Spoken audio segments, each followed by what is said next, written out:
चैत्र मास कृष्ण पक्ष वर्ष 2025 में पाप मोचनी एकादशी का व्रत कब धारण किया जा रहा है, तो जानेंगे व्रत के शुभ मुहूर्त के बारे में, पारण समय के बारे में, पारण कब और किस चीज से किया जाएगा, इस दिन भगवान को खास करके किस वस्तु का भोग लगाना चाहिए, इस दिन क्या करना चाहिए नहीं करना चाहिए। तो आइए जानते हैं इन सबों के बारे में। आप सभी भक्तों को पाप मोचनी एकादशी व्रत की ढेर सारी शुभकामनाएं। आप सभी के जीवन में लक्ष्मी नारायण की कृपा से आप सभी को सभी प्रकार के सुख और समृद्धि की प्राप्ति हो। प्रत्येक एकादशी व्रत का अपना अपना विशेष महत्व माना गया है। प्रत्येक माह में कृष्ण पक्ष और शुक्ल पक्ष की एकादशी तिथि के दिन एकादशी का व्रत धारण किया जाता है। इसे एकादशी या 11 व्रत के नाम से जाना जाता है। यह व्रत भगवान विष्णु भगवान श्री कृष्ण को अति प्रिय होता है। यह सभी प्रकार के पाप के शमनार्थ इस व्रत को धारण किया जाता है। प्रत्येक एकादशी व्रत का अपना विशेष महत्व माना गया है। उसी प्रकार से चैत्र मास कृष्ण पक्ष में पड़ने वाली पाप मोचनी एकादशी व्रत का अपना विशेष महत्व माना गया है। यह व्रत सभी प्रकार के पाप शायादि को नष्ट कर रिद्धि सिद्धि दाता व्रत है।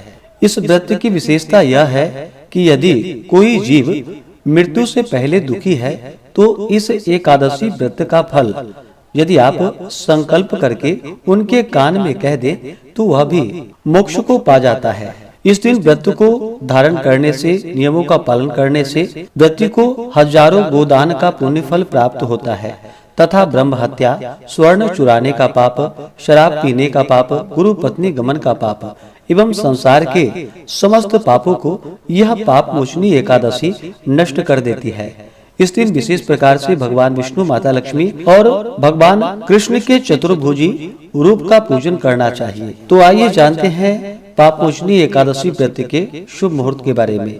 एकादशी तिथि प्रारंभ समय 25 मार्च 2025 दिन मंगलवार सुबह 5:06 और एकादशी तिथि की जो समाप्ति है वह 25 मार्च की रात्रि 3:46 पे एकादशी तिथि की समाप्ति है। यानी कि 26 मार्च के तड़के सुबह में 3:46 में एकादशी तिथि की समाप्ति है।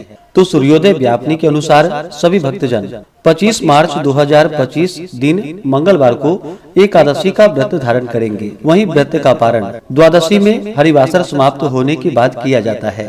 तो द्वादशी तिथि की जो समाप्ति है वह 26 मार्च 2025 दिन बुधवार रात्रि 1:45 पे द्वादशी तिथि की समाप्ति है। तो सभी भक्तजन व्रत का पारण 26 मार्च को दोपहर 1:41 से शाम 4:08 तक व्रत का पारण करेंगे, क्योंकि सुबह में हरिवासर का समय होगा। पाप मोचनी एकादशी व्रत का पारण जो कि गो घृतेन पारणम, जो कि गौ घृत से घी से व्रत का पारण है, यह संभव न हो पाए तो आप जल फल या तुलसी दल से व्रत का पारण करें।